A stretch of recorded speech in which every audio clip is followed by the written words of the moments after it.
नमस्कार साथियों, स्वागत है आपका श्री राम ऑनलाइन क्लासेस में। मैं हूं नवीन कुमार। बात करते हैं क्लास 12 की।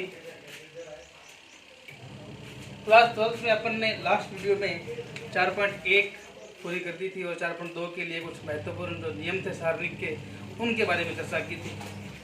अब एग्जाम्पल तो दिए हुए हैं बुक में, उसका सॉल्यूशन दिया हुआ है, उसको आप देखिए, ऑब्जर्व कीजिए। उसमें कोई डाउट रहेगा तो जब भी अपन स्कूल में क्लास लगाएंगे तो उस पर बात करेंगे, या फिर आप मैसेज कीजिए मेरे को, कोई दिक्कत नहीं है। मैं 4.2 के कुछ क्वेश्चन जो हैं चैप्टर के, वो स्टार्ट करते हैं।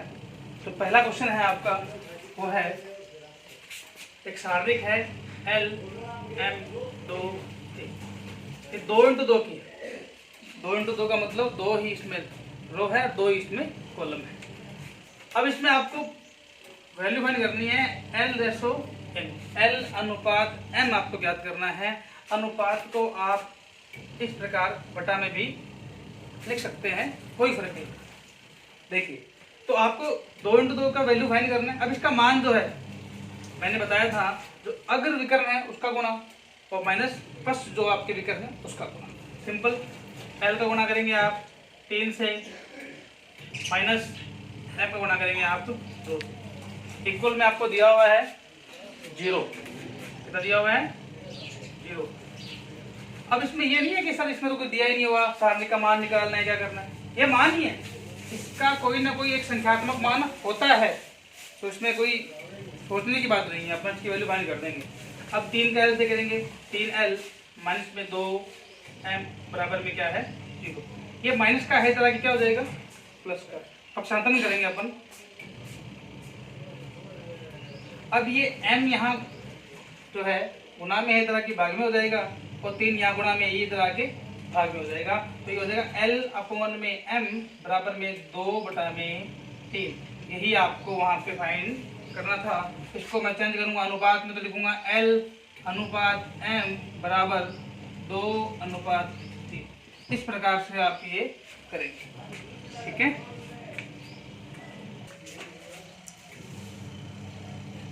तो अब बात करते हैं क्वेश्चन नंबर 2 की। क्वेश्चन नंबर 2 आपको एक 3x3 का सारणिक दिया हुआ है। उसमें वो कह रहा है कि इसके आप उप सारणिक निकालिए। देखिए, श्री राम ऑनलाइन क्लासेस के माध्यम से हम आपको घर बैठे जो भी आपका पाठ्यक्रम है उसकी कोशिश कर रहे हैं। कुछ कमी लगे तो आप उसको मैसेज कीजिए। अब एक नया वर्ड आपके साथ बाहर निकल के है, उप सारणिक।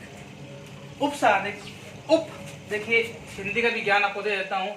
उप जहां पे लग जाता है किसी भी चीज का कि उप लगता है, तो लगभग जैसे समूह होता है, उप समूह हो गया, ठीक है। कोई भी चीज उसका उप लग गया मतलब उसका एक छोटा रूप आपके सामने निकल गया। तो उस सारणिक का उप यानी कि उसका एक छोटा रूप क्या होगा? क्वेश्चन ये था कि दूसरी पंक्ति के जो अवयव है उसकी उप सारणिक क्या होगी। तो सबसे पहले दूसरी पंक्ति कौन सी है? दूसरी, ये पहली है, दूसरी है। इस पंक्ति में जितने अवयव हैं इसके हिसाब से सारणिक आपको ज्ञात करने हैं, उप सारणिक। देखते हैं कैसे। 3 की उप सारणिक। तो आप देखिए यहाँ पर 3 की बात कर रहा हूं मैं।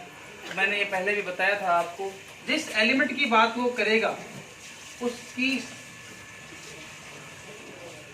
उसकी तरफ, उसके एरिया में जो आएगा वो उसको पकड़ लेगा, अपने पास रखेगा, उसको हिलने नहीं देगा। इस तरह से आप याद कीजिए।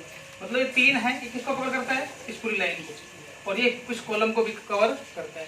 इसके अलावा क्या बच गया? देखो, 3 और 4, 8 और 9, ये आपके पास शेष बच गया। यही इसकी उप सारणिक। इसी प्रकार 6 की बात कर रहा हूँ। ये समझने की बात है, एक बारी में समझ में आ जाएगा। ये 6 की उप सारणिक।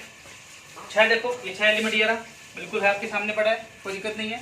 अब ये किसको कवर कर रहा है? इस कॉलम को कवर कर रहा है, इस लाइन को कवर कर रहा है। क्या बच गया इसके अलावा? ये 2 पड़ा है, 4 पड़ा है, यहाँ 1 पड़ा है और 9। इस प्रकार से क्या हो गया? 6 की उप सारणिक। इसी प्रकार 3, 6 और क्या रह गया? अब 5 की उप सारणिक बराबर, तो 5 किसको कवर करेगा? इस कॉलम को और इस लाइन को। पीछे क्या बचा? ये देखिए, आप इसको आराम से देखिए, 2 और 3, 1 और 5। ये इसके क्या हो जाते हैं, उप सारणिक। क्वेश्चन नंबर 3 जो है 15, 16, 17,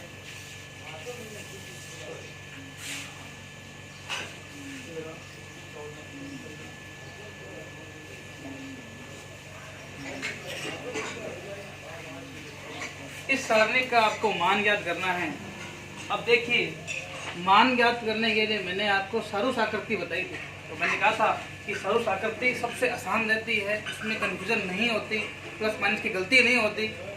लेकिन यहाँ भी अपन वो कर सकते हैं, लेकिन अगर मैं सरुष आकृति लगाता हूँ यहाँ पे तो आप देखेंगे कि बहुत बड़ी वैल्यू हो जाएगी।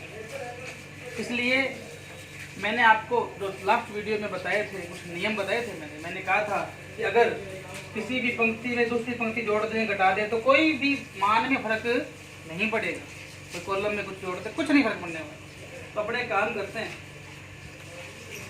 इसको लिखने का तरीका क्या होता है, देखिए, समझिए इस चीज़ को।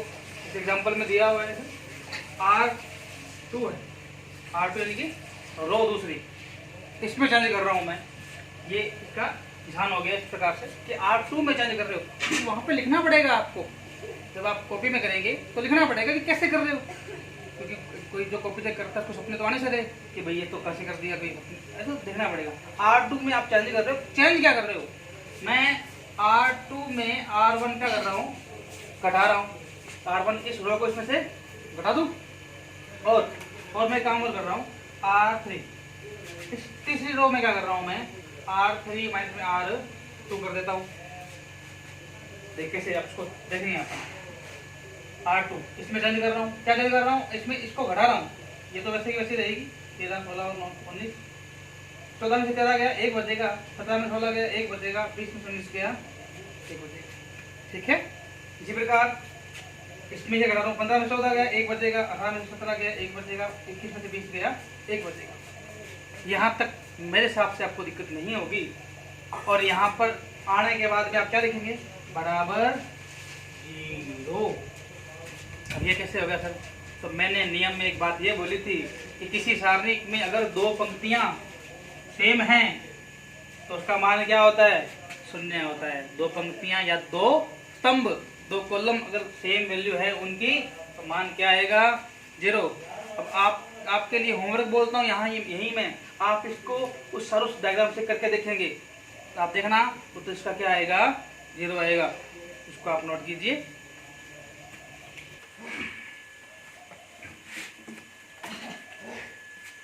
क्वेश्चन नंबर 4 ये है, यदि किसी सारणी में पहली पंक्ति तीसरी पंक्ति से चेंज कर दी जाए तो सारणी के मान में क्या प्रभाव पड़ेगा। तो ये मैंने पहले बताया हुआ है, सारणी के मान में कोई प्रभाव नहीं पड़ेगा, लेकिन चिन्ह जो है वो बदल जाएगा। बस यही कुछ काम से। अब क्वेश्चन नंबर 5 की ओर जाते हैं। क्वेश्चन नंबर 5 देखिए, एक YZ प्रूव करना है आपको।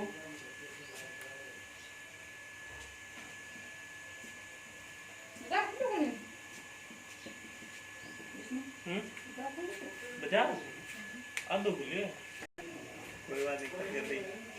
तो इसमें क्या है, इसको आप प्रूव करना है आपको, y minus z minus. Prove मतलब इसकी वैल्यू फाइंड करनी है। करने का आप सीधा कर दीजिए, सरुष डायग्राम से कर दीजिए, किसी एक पंक्ति का कोडिंग कर दीजिए, उत्तर तो यही आने वाला है, सीधे करना है। लेकिन अब अपन क्या करेंगे, इसमें हर क्वेश्चन में यही नियम लगाएंगे। देखिए, अब आपको इसको मैं लेफ्ट हैंड साइड ले रहा हूँ और चेंज करते हैं। अपने को x माइनस वाई कुछ चाहिए, कुछ भी चाहिए, मैं क्या कर सकता हूँ, मेरे पास एक ही इलाज है कि मैं या तो इसको इधर ले आऊँ, इसको इधर ले आऊँ, इसको इधर ले आऊँ, इसको इधर ले जाऊँ, यार आपस में घटा दूँ, यही कर सकता हूँ, कर लेता हूँ। देखिए मैं क्या करता हूँ, चेंज क्या कर रहा हूँ, R2 में चेंज कर रहा हूँ, R2 में चेंज कर रहा हूँ क्या, या फिर R1 में चेंज कर दो आप, R1 में चेंज कर दो, R1 माइनस R2, और R2 में चेंज कर दो आप, R2 माइनस में R3। देखिए मैं R1 में R2 को घटा रहा हूँ, तो एक में से एक गया 0 बचेगा, YZ माइनस में ZX, Y प्लस में Z माइनस में Z प्लस में X। इसी प्रकार यहाँ देखिए, एक में से गया 0, ZX माइनस में XY, Z प्लस में X माइनस में X प्लस में Y। ये वैसे ही आपके पास पड़ी है, इसको नहीं छेड़ना। यहाँ तक दिक्कत शायद नहीं होगी। देखिए अब यहाँ कुछ कॉमन आने वाला है, देख लेते हैं। कॉमन आ रहा है जेड कॉमन आ रहा है यहाँ पे, जेड बाहर आ गया, यहाँ बच गया वाई माइनस में एक्स। यहाँ पे जेड से जेड कैंसिल हो गया और बच गया वाई माइनस में एक्स। यहाँ 0 है, यहाँ पे कॉमन आ रहा है एक्स, यहाँ पे बच गया जेड माइनस में वाई। यहाँ पे एक्स कैंसिल, जेड माइनस में क्या आ गया वाई। यहाँ पड़ा है 1 एक्स वाई और एक्स प्लस में वाई। अब ये इसका ये सिंपल रूप हो गया, इसकी वैल्यू सीधा कर देते हैं अपन। अब आपको डिफिकल्ट है, इसी रो के अकॉर्डिंग मैं इसका वैल्यू फाइंड करता हूँ, इस कॉलम के अकॉर्डिंग। तो हो गया 0 के लिए तो 0 हो जाता है, तो यही निकालना है आपको बस, प्लस माइनस प्लस, एक आ गया बाहर तो वैल्यू देखो क्या आएगी। अब ये तो गायब हो गया, ये बच गया अंदर, इसकी वैल्यू देखो क्या आएगी। खुद मैं यहाँ पे लिख दूंगा, इसका इससे गुणा करेंगे,